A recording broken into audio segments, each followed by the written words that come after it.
begin with the latest on Venezuela. Right now, ousted Venezuelan President Nicolas Maduro is behind bars at the Metropolitan Detention Center in Brooklyn, New York. Last night, he was taken by armored vehicle from Stewart Airport in Orange County, New York, to be processed at a DEA field office in New York City. Extraordinary video shows Maduro being escorted down a DEA hallway in what law enforcement would call a perp walk. It has been confirmed as authentic by MS Now, by a law enforcement source with direct knowledge of the subject. Maduro's initial court appearance is expected to occur tomorrow, where he'll face criminal charges. This comes less than 24 hours after a major U.S. military operation in Caracas, where more than 150 aircraft were deployed to neutralize Venezuelan air defenses and facilitate the capture of Maduro and his wife from their home. But major questions remain as to what's next for Venezuela. President Trump has said that the U.S. is going to run the country. What he has not said is how long that would last or what that actually means on the ground. We're going to run the country until such time as we can do a safe, proper, and judicious transition. Does the U.S. running the country mean that U.S. troops will be on the ground? How will that work? Well, you know, they always say boots on the ground. Oh, so we're not afraid of boots on the ground if we have to have. We had boots on the ground last night at a very high level, actually. We're not afraid of it. We don't mind saying it. But we're going to make sure that that country is run properly. We're not doing this in vain. Needless to say, international reaction has been swift and divided.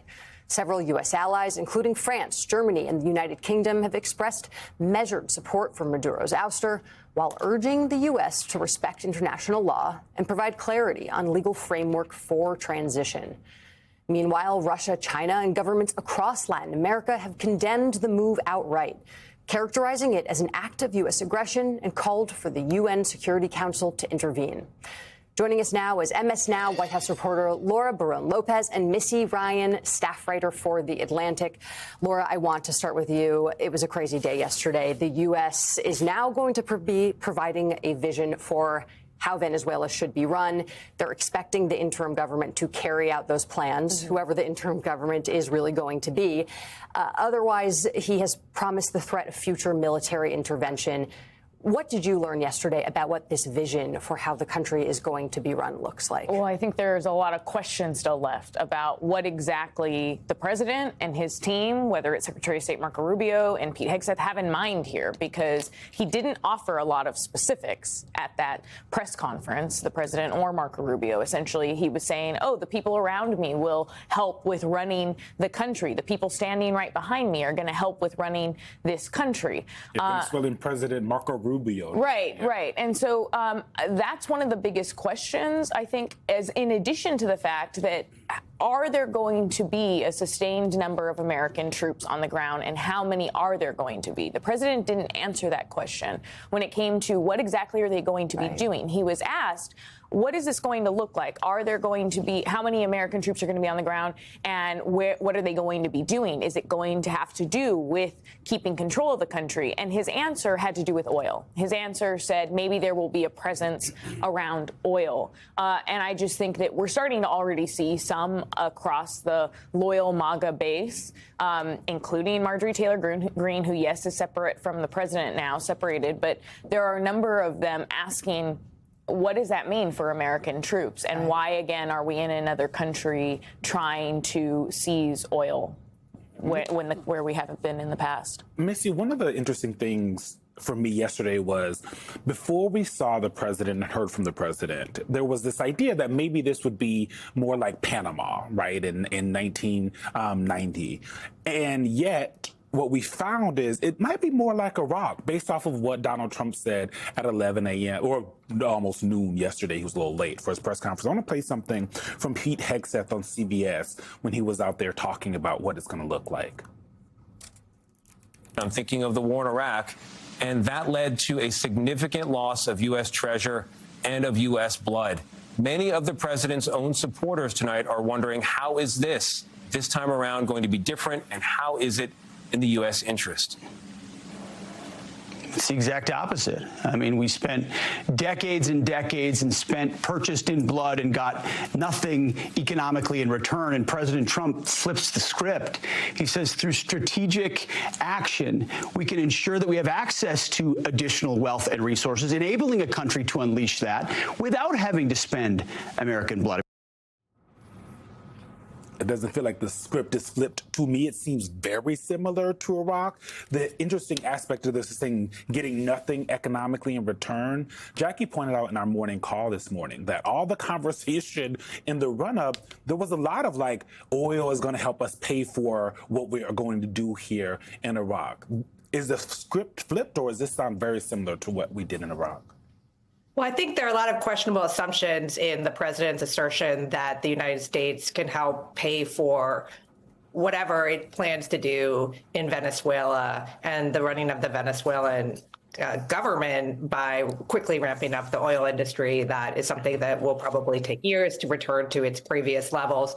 But more fundamentally, I think one of the things that was most shocking to me and other people who cover the Trump administration's foreign policy was hear him talk about people like Pete Hegseth talk about running Venezuela. Now, this is an administration that came to power criticizing the quote unquote endless wars, the pointless occupations of Iraq and Afghanistan. People like Pete Hegseth and J.D. Vance served in Iraq, and they came back convinced that these were pointless wars where the United States expended a lot of blood and treasure without getting a lot for those operations. And here you are repeating something that I agree feels very similar in the Western Hemisphere. Now, the difference that's key that you all have cited is the fact that President Trump is quite openly talking about a more transactional approach and getting the oil. But again, it still is a wildly unpredictable gambit that they're getting into. Who knows how this is going to go? There were a lot of plans in March of 2003, and we all know how that went. Mm-hmm. And Laura, as we're looking on the left side of the screen from Missy, there are live pictures from Caracas, and this perfectly leads to my question about the vice president of Venezuela, Delcy Rodriguez. Yesterday on Venezuelan state television, this is what she had to say.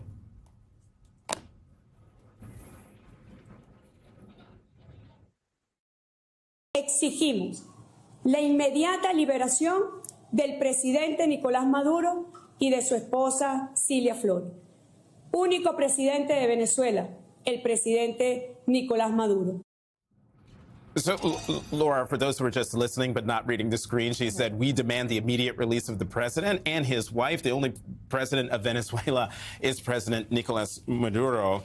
But we saw yesterday in President Trump's press conference, it was basically like, she's going to be the one, and everything will be fine if she does what we tell her to do. Does the I just wondered, has the White House reacted to that statement from the Venezuelan vice president or now president? And what, if anything, will they do if she doesn't listen to them? Because right now, from that statement, she's not. Well, the president has threatened, not just yesterday, but also the administration has continued to say that if they have to, they will take more action. Right. So we could see additional strikes or additional military action in order for them to be able to seize the oil refineries that they want to and to start going in there with U.S. companies to extract this oil. In terms of responding directly to her, I haven't seen anything that said, they aren't necessarily talking and working with her so far. Of course, it complicates what the president had laid out as the potential possibility that she would be this interim that could cooperate with them. She also said that the U.S. will, that Venezuela will never return to being the colony of another empire. So, again, these are pretty strong words from the vice president who was just sworn in, and it definitely complicates the administration's plans. Now, do they take another action? We don't know yet. It seems so far that the president feels incredibly emboldened with his expansive powers, which we've seen him continue to expand and expand during this second term. And Congress, what are they going to do? so far, they haven't done much to check him on this. And the lawmakers that I've talked to in the last 24 hours aren't necessarily very hopeful that there will be action from their Republican colleagues who control Congress. Missy, we're almost out of time, but you obviously covered the Pentagon and the State Department. You have for years. What are you hearing from your sources there about how the operation went down yesterday and plans looking forward? Yeah, I think it was seen tactically as a success, certainly from a military perspective. You know, again, they managed to retain the element of surprise, although at a high level, this was something that was predicted by the administration. But they did manage to get into Caracas. They appear to have used a combination of intelligence and military authorities, shut down the power grid in some way, get into Maduro's residence where he was, get him out. No U.S. Deaths, and that's significant. So tactically, it was success. But again, strategically is the bigger question. And you have to remember, going back to what we were talking about earlier, the initial invasion of Iraq was also seen as a tactical success. And so the hard part starts now. And the comments by Delcy Rodriguez really do underscore the uncertainty. The administration says it has a plan, but we have seen no evidence of that plan. And even when there are plans, it doesn't mean that they will survive contact with reality. A French phrase comes to mind as we talk about a Spanish-speaking nation. Plus ça change, plus c'est la même chose. The more things change, the more they stay the same. All right. Mr. Jonathan in Paris. Thank you.